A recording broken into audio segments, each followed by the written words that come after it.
баба Фила, огледа се в огледало, видяла се доста млада и хубава.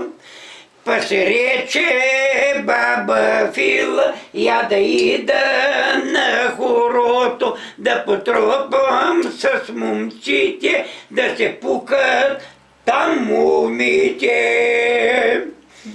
Нагижи се, премини се, къса рокля над колени, на врата и 3 гердана, па се тръгна към Мегдана.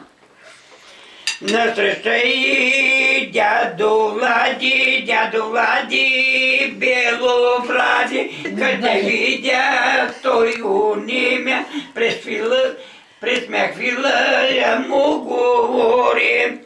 Абре, Влади, белобради, не се взехме като млади, и сега съм хубавица, и съм още и вдовица.